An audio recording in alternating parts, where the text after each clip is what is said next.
महाराणी ताराराणी या जैन समुदायाच्या होत्या।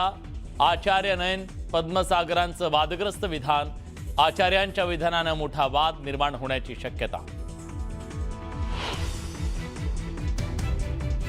राष्ट्रवादीच्या घटनेतून अल्पसंख्याक, सामाजिक आणि ओबीसी सेल काढले। एकत्रित राष्ट्रवादीच्या संविधानात होते 7 फ्रंटल सेल। नव्या संविधानात फक्त युवक, विद्यार्थी, महिला आणि सेवादल सेलचा समावेश। रोहित दादा पवार यांनी राष्ट्रवादी काँग्रेस पक्षात फूट पडण्यासाठी राष्ट्रवादी काँग्रेस पक्षाचे नेते बदनाम करण्यासाठी 5 कोटी रुपयाचं पॅकेज हे एका एजन्सीला दिलेलं आहे। रोहित पवारांनी आमच्या पक्षात फूट पाडण्यासाठी 5 कोटींचं पॅकेज दिलं। सुरत चव्हाणांचा रोहित पवार यांच्यावर गंभीर आरोप।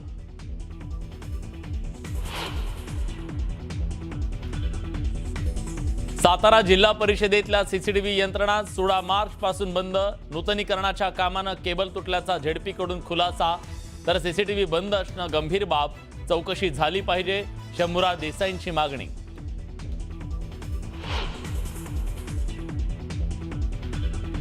बोंधू अशोक खरातची पत्नी कल्पना खरात फरार। शिर्डीतल्या शेतकऱ्याची जमीन बळकावल्या प्रकरणी खरातच्या पत्नीसह 5 जणांवर गुन्हा दाखल, कोणत्याही क्षणी अटकेची शक्यता।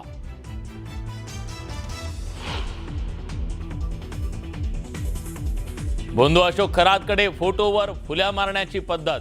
कुणाच्या सांगण्यावरून अजितदादांसह एका बड्या नेत्याच्या फोटोवर फुल्या मारण्यात आल्या, रोहित पवारांचा गंभीर आरोप।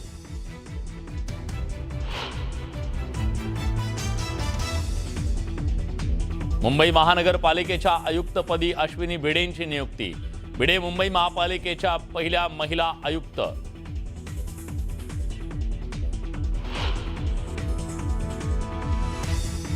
मराठवाडा, विदर्भ आणि उत्तर महाराष्ट्रात अवकाळीचा कहर, शेतकऱ्यांचा तोनात नुकसान, तातडीने नुकसानीचे पंचनामे करण्याची मागणी।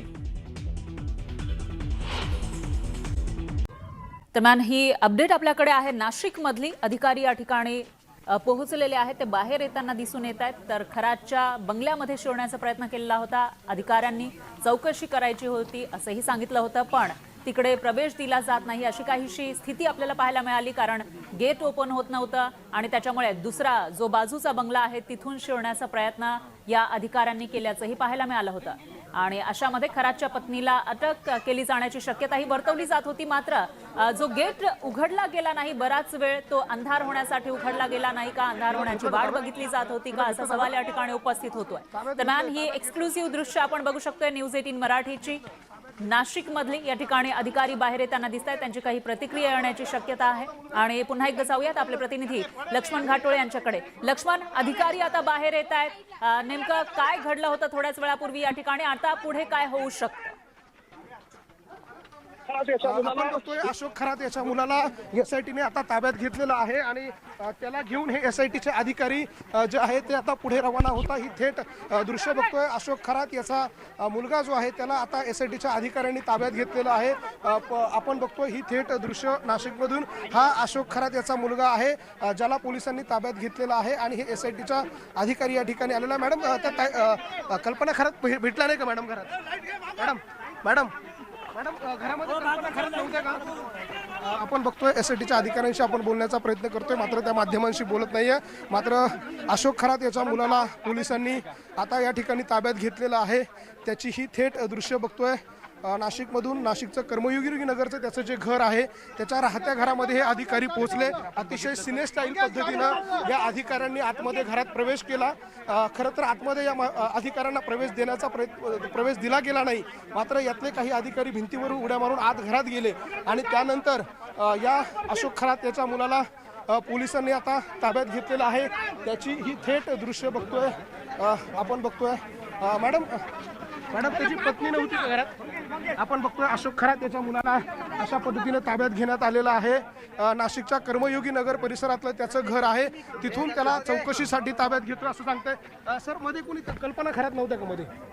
सर, नव्हत्या का? त्यांचा काही शोध घेतो का?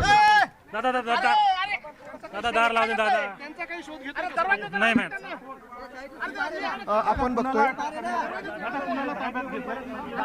आपण ही थेट दृश्य बघतोय कल्पना खरात यांना या ठिकाणी ताब्यात घेतलेलं आहे आणि त्याची ही दृश्य आहे नाशिक मधली आपण ही थेट दृश्य बघतोय अशोक खरात आणि कल्पना खरात यांचा हा मुलगा आहे ज्याला आता पोलिसांनी ताब्यात घेतलेला आहे एका खासगी वाहनातनं हे पोलिसांचं पथक जे आहे ते या ठिकाणी दाखल झालेलं होतं आणि आता अशोक खरात याच्या मुलाला घेऊन आता ही टीम जी आहे ती या ठिकाणून रवाना होताना आपल्याला पाहायला मिळते तब्बल अर्धा ते पाऊण तास या ठिकाणी सर्च ऑपरेशन जे आहे ते त्यांनी त्या ठिकाणी राबवलं आणि हे सर्च ऑपरेशन राबवल्यानंतर आता त्यांना या ठिकाणून जे आहे ते जे आहे घेऊन नेलं जात आहे ही थेट दृश्य बघतोय आपण नाशिकच्या कर्मयोगी नगर परिसरामधून या अधिकाऱ्यांनी त्याला ताब्यात घेतलेलं आहे आणि त्याची ही थेट दृश्य बघतोय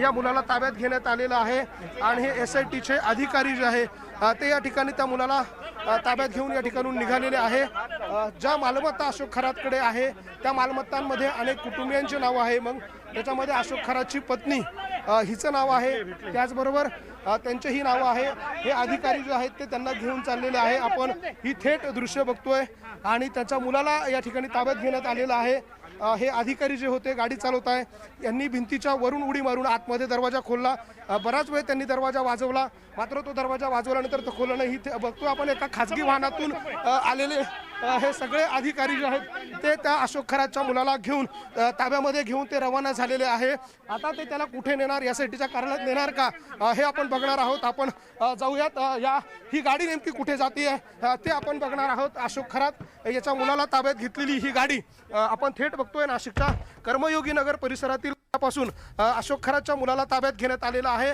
आणि त्याला घेऊन ही SITची टीम आता नेमकी कुठे जाते हे बघणं महत्त्वाचं आहे जी गाडी ज्या गाडीतून हे आलेले होते हीच ती गाडी समोर आपल्याला दिसणारी MH48 BM 1007 नंबरची ही जी गाडी आपल्याला दृश्यांमध्ये दिसतीये याच गाडीमध्ये अशोक खरातच्या मुलाला ताब्यात घेण्यात आलेला आहे आणि त्याला ताब्यात घेऊन हे अधिकारी जे आहेत ते आता रवाना होत आहे हे अधिकारी या मुलाला कुठे घेऊन जाता हे आता आपण बघणार आहोत त्यांची ही जी गाडी आपल्याला दिसते त्या गाडीला आपण आता फॉलो करून नेमकं बघतोय की याला नेमकं कोण कुठे नेलं जात आहे कारण या प्रकरणात शिर्डीमध्ये गुन्हा जो आहे तो दाखल करण्यात आलेला आहे आणि दुसरा जे आहे तो SIT मध्ये देखील त्या प्रकरणातला गुन्हा आहे आता ही जी गाडी आहे आपण ही थेट दृश्य बघतोय अशोक खरात याचा मुलगा जो आहे त्याला या ठिकाणी ताब्यात घेऊन ही गाडी जी आहेत ती अशा पद्धतीनं रवाना झालेली आहे आणि त्याच्यामध्ये काही महिला अधिकारी होत्या आणि एक पुरुष अधिकारी होता अशा 4 अधिकाऱ्यांनी मिळून हे सर्च ऑपरेशन राबवलं ते घरामध्ये गेले आणि घरामधले बेडरूम्स असतील त्याच्यानंतर वॉशरूम असतील टॉयलेट असतील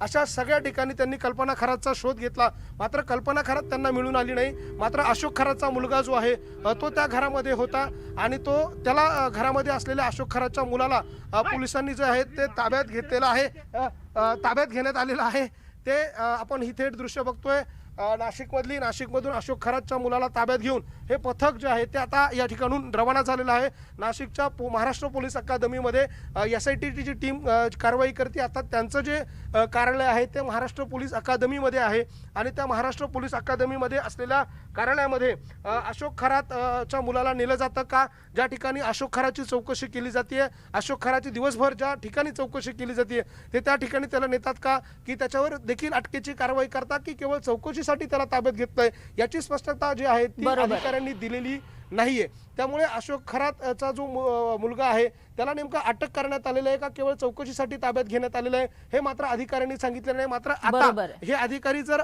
त्याला घेऊन जिल्हा रुग्णालयात मेडिकलसाठी गेले तर मात्र त्याच्या अटकेची कारवाई होईल असं सांगितलं जातं मात्र त्याला थेट जर SITच्या कार्यालयात नेलं तर मात्र त्याला चौकशीसाठी ताब्यात घेतलं अशी माहिती समोर येऊ शकते बरोबर आहे लक्ष्मण आता तुम्ही पाठलाग करताय त्या गाडीचा फॉलो करताय त्या गाडीला ज्याच्यामध्ये अशोक खरातचा मुलगा आहे मुख्य म्हणजे त्याची पत्नी फरार असल्याचं कळतंय आणि दुसरं आता ही गाडी नेमकी कोणत्या दिशेने चाललेली आहे कारण अशोक खरातच्या बंगल्याच्या बाहेरून निघाली तुम्ही सुद्धा त्याच्या मागे निघालात ही गाडी नेमकी कुठे चालली आहे कोणत्या दिशेला चाललेली आहे आणि दुसरं म्हणजे काय चार्जेस त्याच्यावर लागू शकतात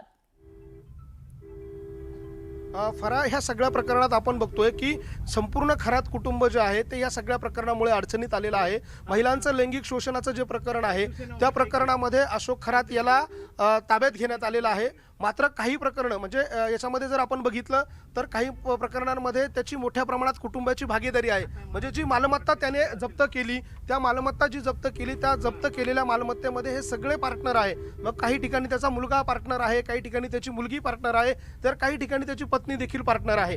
त्यामुळे अशोक खरात हा त्या गुन्ह्यामधला मुख्य आरोपी जरी असला तरी देखील जी मालमत्ता त्यांनी हे सगळी भोंदुगिरीमधून जमा केलेली आहे, त्याच्यानंतर महिलांचं ब्लॅकमेलिंग करून जी माया जमा केलेली आहे ती तो कोणाच्या नावावरती देत होता, कोणाच्या नावावरती टाकत होता, तर ती सगळी मालमत्ता ह्या कुटुंबियांच्या नावाने टाकत होता. आणि म्हणून या सगळ्या प्रकरणात कुटुंबियांची चौकशी होऊ शकते आणि त्याच महिलांच्या लैंगिक शोषण प्रकरणामध्ये देखील या सगळ्या आरोपींची म्हणजे अर्थात हे सगळे संशयित आहेत, या सगळ्यांची चौकशी केली जाऊ शकते. मात्र फरा आपण गेल्या काही वेळापासून हेच सांगतोय की कल्पना खरात आरोपी नेमका कुठल्या प्रकरणात आहे, थेट आरोपी तर शिर्डीमध्ये जे काही वेळा काल जे गुन्हा दाखल झाला फसवणुकीचा, त्या गुन्ह्यामध्ये अशोक खरातची पत्नी कल्पना खरात ही आरोपी आहे. त्यातले 3 ते 4 आरोपी जे आहेत ते अटक करण्यात आलेले आहे, तर उर्वरित 3 ते 4 जण जे आहेत ते फरार आहे. मग फरारमध्ये कोण आहे तर ही कल्पना खरात आहे, आणखी 2 जण आहे आणि त्यातला एक जण जो आहे तो अशोक खरात आहे, जो ऑलरेडी SITच्या ताब्यामध्ये आहे. त्यामुळे कल्पना खरातचा ताबा जो आहे तो मिळावा यासाठीचा जो प्रयत्न होता तो SITचा पण होता की कल्पना खरातला ताब्यात घ्यायचं. मात्र कल्पना खरातला शिर्डी पोलीस ताब्यात बरोबर. घेणार, त्यापूर्वीच SITचं पथक आता कल्पना खरातच्या शोधासाठी त्या ठिकाणी पोहोचलं होतं आणि खरं आहे. त्याच्यामुळे आता पुढे नेमकं काय होणार ते बघावं लागेल. धन्यवाद लक्ष्मण, तुम्ही दिलेल्या या सविस्तर माहितीसाठी. याविषयीचे प्रत्येक अपडेट आपण तुमच्याकडून घेत राहूयात.